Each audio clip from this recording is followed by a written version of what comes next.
Catgirls are one of the greatest threats that human society has ever faced, and it is alarming how their infiltration has gone unnoticed. First, let us examine the facts of neuropsychology. According to Anatomia Histologia, the domestic feline ear is around 3 times as perceptive as the normal human ear, able to perceive sound of up to 64 kilohertz, compared to the human baseline 20 kilohertz.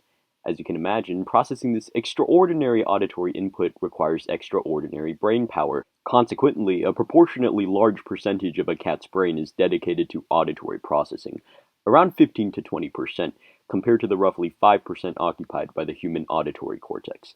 The fact that catgirls demonstrate enhanced hearing equivalent to their purely feline counterparts evidences that they too are able to perceive and process similarly high octaves beyond the human baseline. We can logically conclude from this that their auditory cortex is similarly proportioned to that of a cat. Here's where it gets interesting.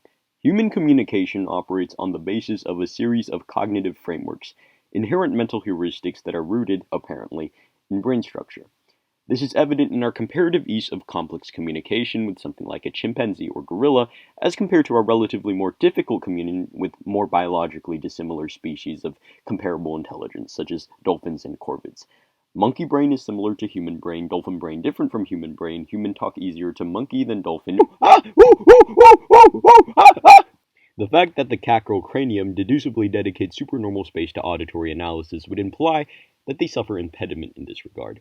The deformation of cranial regions necessary to support enhanced auditory perception while maintaining the same average skull circumference as a human would imply significantly altered brain anatomy from the human baseline. However, both laboratory and wildlife analysis suggests otherwise.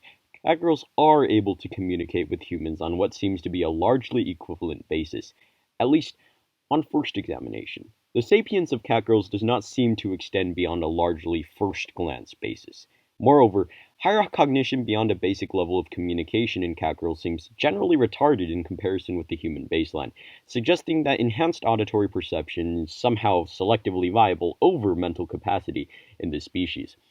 Have any of you ever seen a catgirl physicist?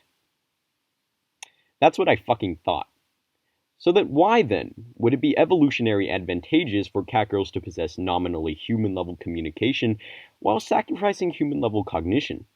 Turn we to the principles of aggressive mimicry. Aggressive mimicry is a form of mimicry in which predators, parasites, or parasitoids share similar signals, using a harmless model allowing them to avoid being correctly identified by their prey or host.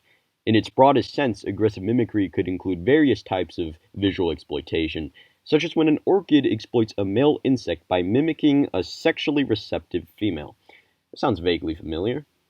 The reason it is evolutionary advantageous for catgirls to sacrifice human-level cognition for enhanced physical capability is apparent, because the evolutionary niche of catgirls as a species is covert predation on humanity. Catgirls are the threat, and they are in our Twitch streams, our cafes, our anime conventions, unnoticed, unmanaged, watching, waiting for their chance to strike. What then is the solution to this problem? As it were, the final solution to this problem. The answer is simple.